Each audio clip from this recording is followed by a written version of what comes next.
Hello friends, कैसे हैं आप सभी लोग। आप सभी का स्वागत करता हूं फिर से अपने चैनल नॉलेज बाय जी पर। मैं हूं आपका दोस्त समित कुमार, लेकर आया हूं आपके लिए एक और नई इन्फॉर्मेटिव वीडियो। आज हम इस वीडियो में contract law, specific relief act, property law, negotiable instrument act और लैंड एक्विजिशन पर क्वेश्चन कवर करने वाले हैं, तो वीडियो को एंड तक ज़रूर देखिए। स्टार्ट करते हैं। सबसे पहला क्वेश्चन क्या है कि इन सभी में से कौन सा ऐसा ऑप्शन है जो बताता है कि वो वैलिड कॉन्ट्रैक्ट की रिक्वायरमेंट नहीं है।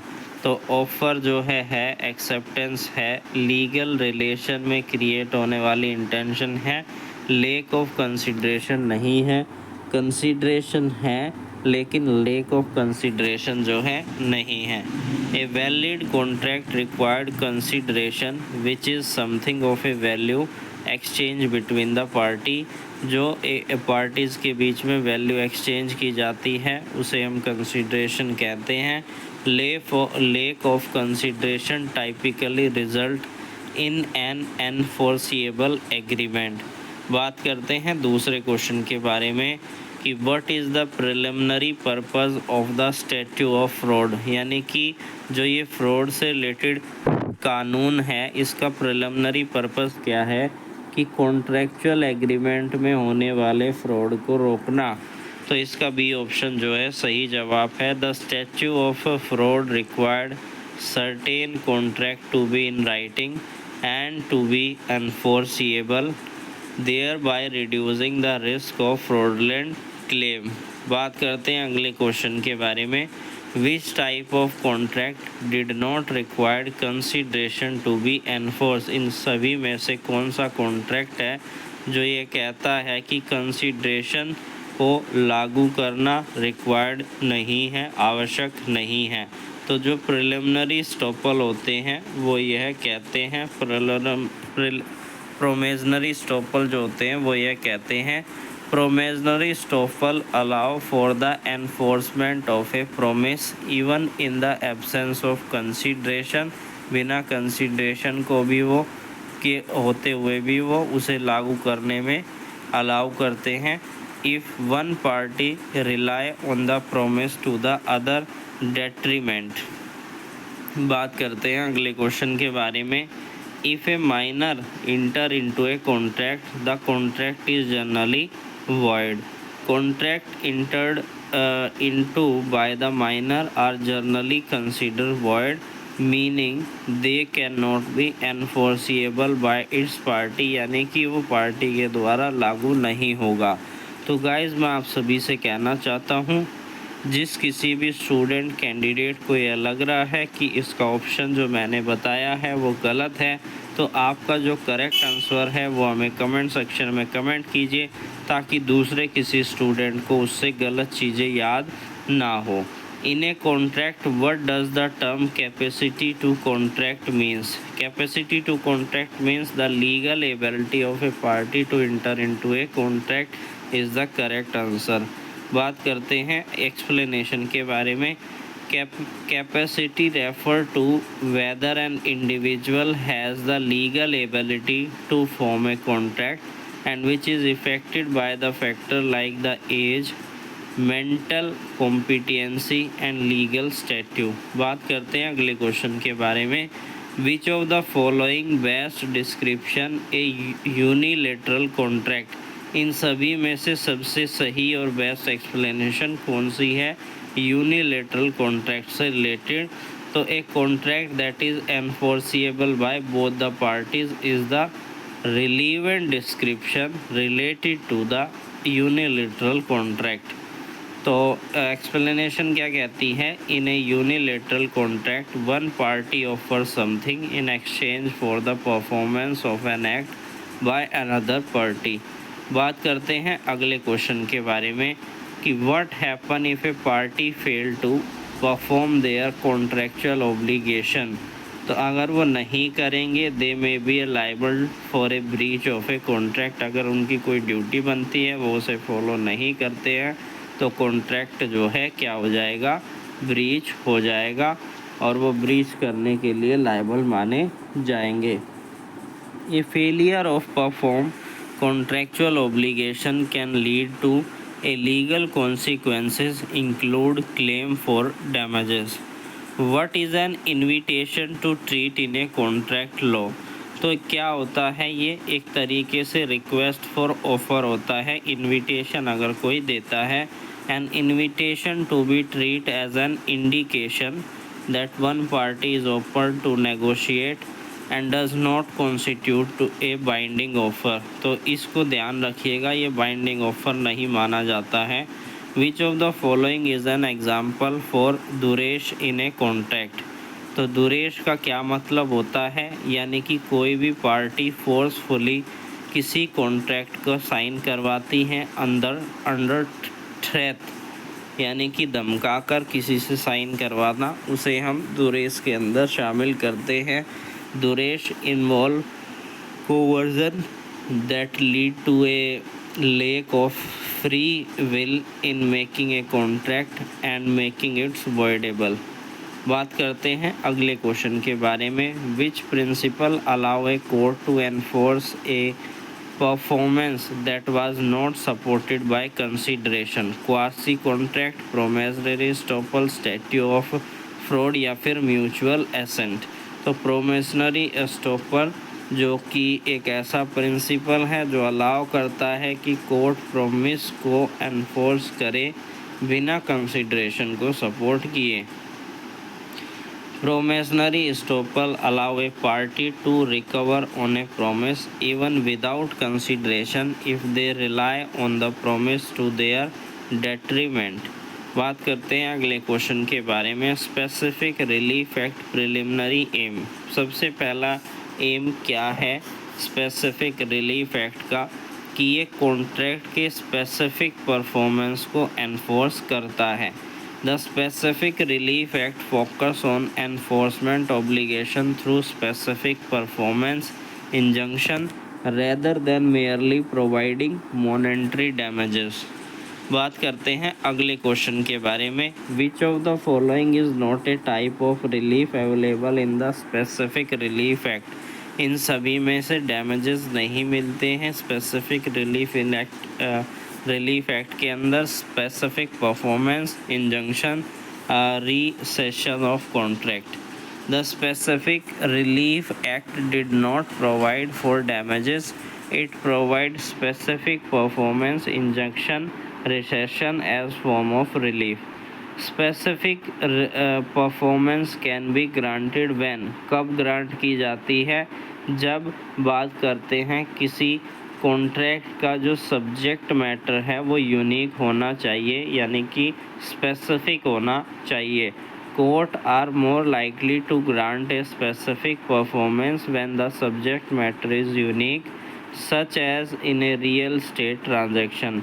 इंजेक्शन किस तरीके की होती है? दोनों तरीके की होती है उस स्पेसिफिक रिलीफ में, टेम्पररी और permanent. Injunction can B temporary, जिसे हम इंटरिम कहते हैं, और permanent depend on the circumstance of the case. Which of the following party can not seek specific performance? कौन सी पार्टी जो है नहीं मांग कर सकती स्पेसिफिक परफॉर्मेंस की? कौन सी है ये party? Who has not fulfil their own contractual obligation, a party who has vested interest in the contract, a party in a good faith, a party who is a minor. तो a party who is not fulfil their own contractual obligation को यहाँ पर correct माना गया है, जो कि specific performance नहीं मांग सकती। A party who has not fulfilled their obligation typically cannot seek specific performance as they must show that they are ready and willing to perform। अगला क्वेश्चन क्या कह रहा है? Under which condition can a contract involve personal service be specific enforce? नहीं, इसे enforce नहीं किया जाएगा। Contract for personal services are generally not specifically enforceable and they require ongoing personal performance। अगला क्वेश्चन है in which situation can a injunction can be granted? किस समय पर इंजंक्शन ग्रांट की जाएगी? जब कॉन्ट्रैक्ट को क्या किया जा रहा है, ब्रीच करने से रोका जाएगा, तो उस सिचुएशन में इंजंक्शन ग्रांट की जाएगी। And injunction can be granted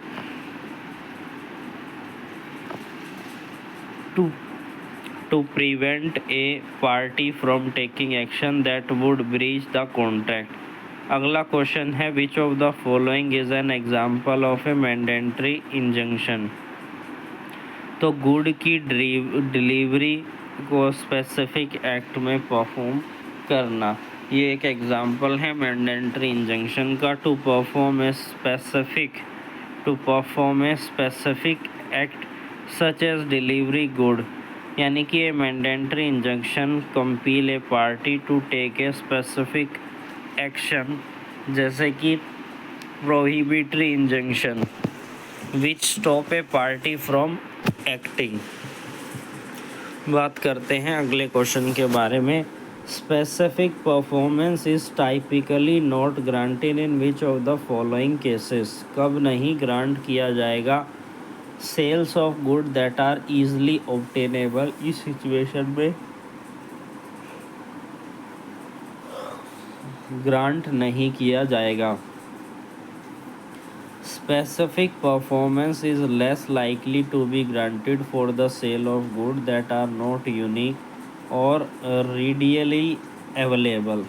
The term recession in the context of a specific relief means cancel of a contract, बिल्कुल सही है। Cancellation of contract, enforceable of contract, granting of monetary damages, imposing penalty on breaching party। Recession is a legal remedy that cancel a contract and restoring the party to their pre-contractual positions। बात करते हैं अगले question के बारे में। What type of property is defined as a movable property। तो vehicle जो है उसे मूवेबल माना जाएगा। Movable property refer to item that can be moved from one place to another, such as vehicle and personal belonging, whereas real estate is considered immovable property। Which of the following is not a requirement for a valid gift?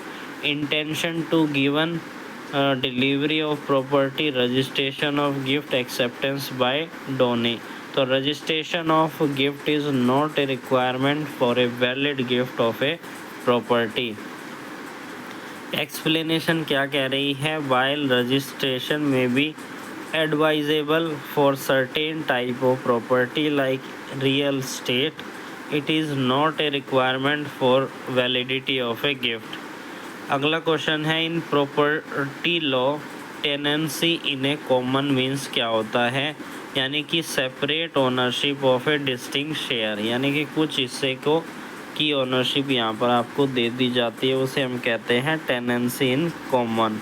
Tenancy in common allow a multiple owner to hold a distinct share in a property without right to survivorship, each can sell bequeath their share independently. अगला question है which type of lease given the tenant, which type of lease given the tenant the right to occupy the property without a fixed term।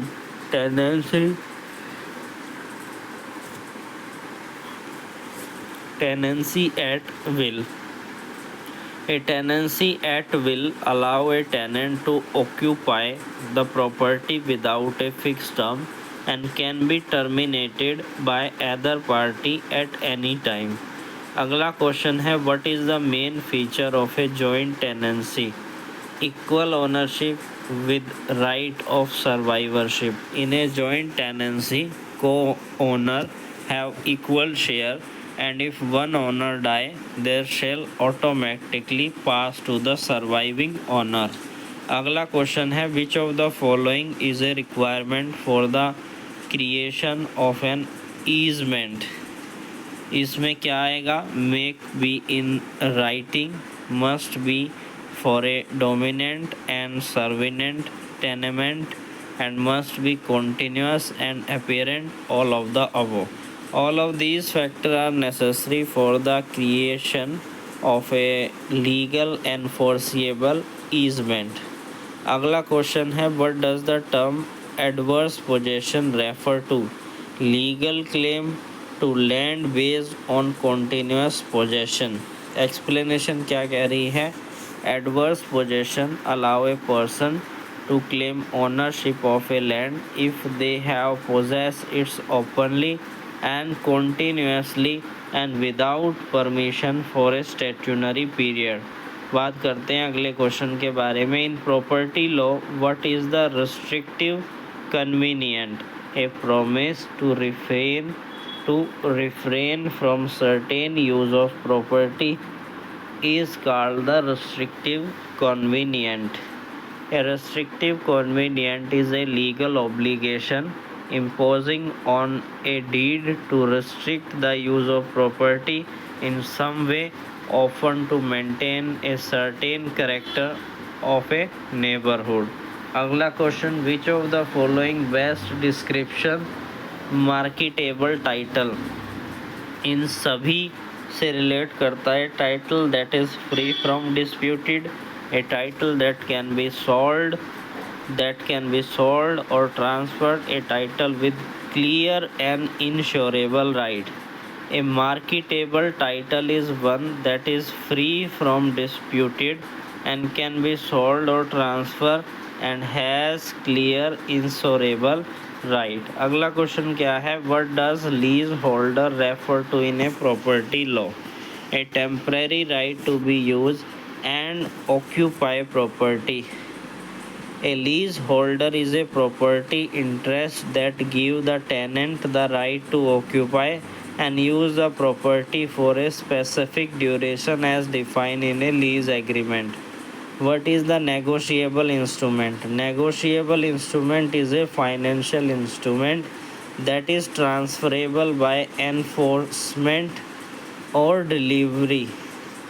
Negotiable instrument is a document that a promise payment and can transfer to another party, enabling the holder to receive the payment।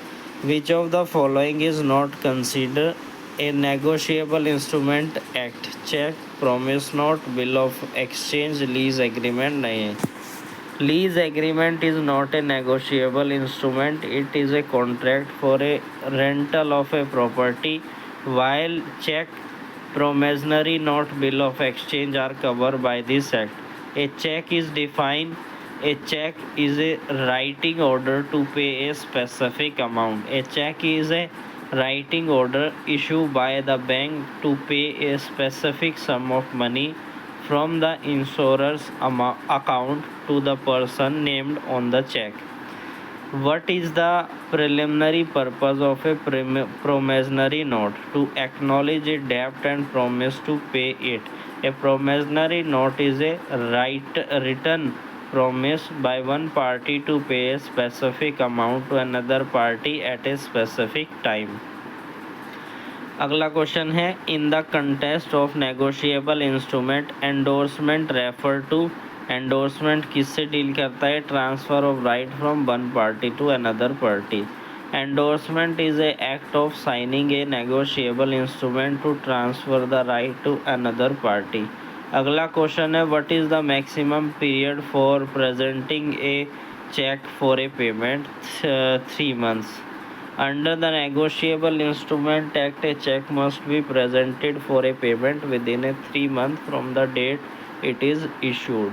अगला question है which of the following is a holder in a due course?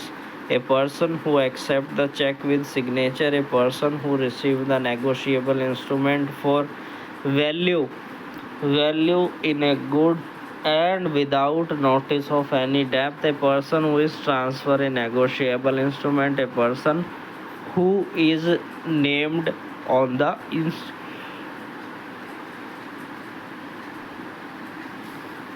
Instrument. तो इसका second option सही है। A holder in a due course is protected by the law and can enforce this instrument disputed despite any defect in title or defenses available against the transferor।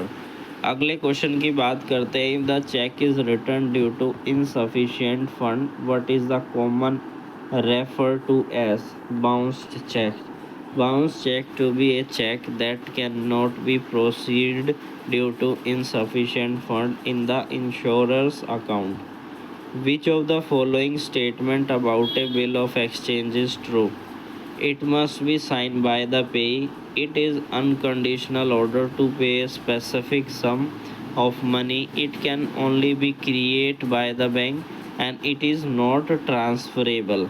So it is unconditional order to pay a specific sum of money. बात करते हैं अगले question के बारे में. What happen when a negotiable instrument is lost? It can still be enforced if the holder can prove ownership. If a negotiable instrument is lost, the holder can still enforce it by proving their ownership.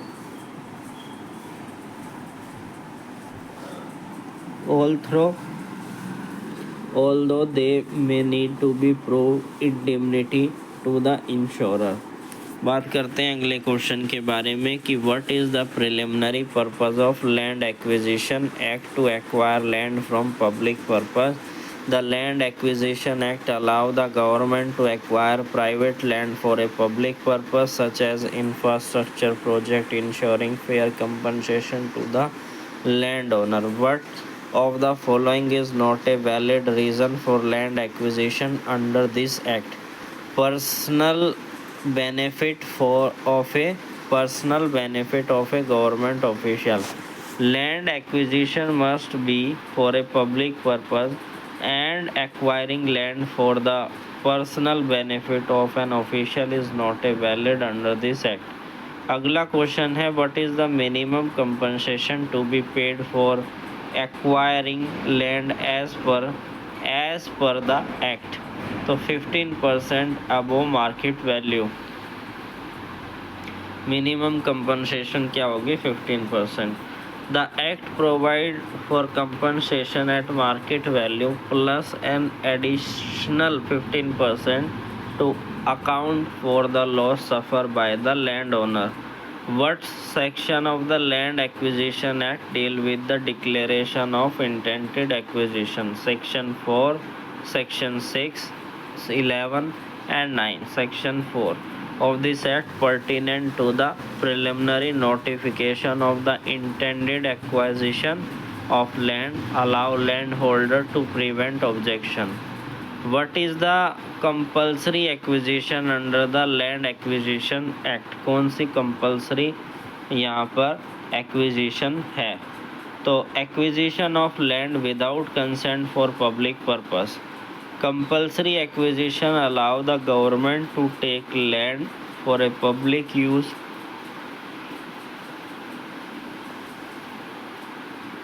without the owner consent, provide fair compensation is given. How does a landowner have to file the objection after preliminary notification under section number 4? 13 days.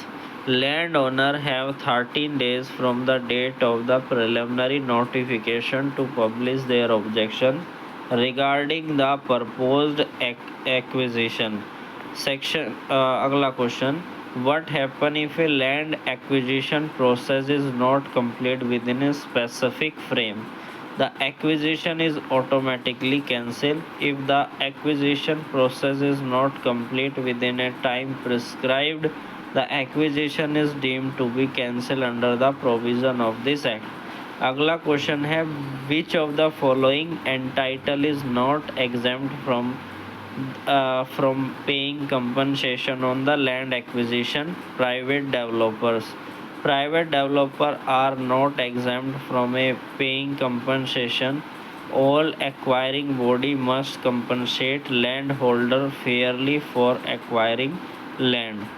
In a context of Land Acquisition Act, what does rehabilitation and resettlement entail? To provide monetary compensation only, assisting displaced person in finding alternative houses and livelihood, provide legal aid for dispute, तो इसका सही जवाब है हमारा B. Rehabilitation and resettlement involve comprehensive measure to support their displace by land acquisition included houses, employment and social services. Which landmark case emphasized the need of fair compensation and due process in land acquisition? तो इसका सबसे relevant case है नर्मदा बचाओ आंदोलन case. Narmada बचाओ आंदोलन case highlight the importance of fair compensation and equitable resettlement for those affected by a large scale land acquisition for development। तो guys हमने फास्टली 15 क्वेश्चंस को कवर किया।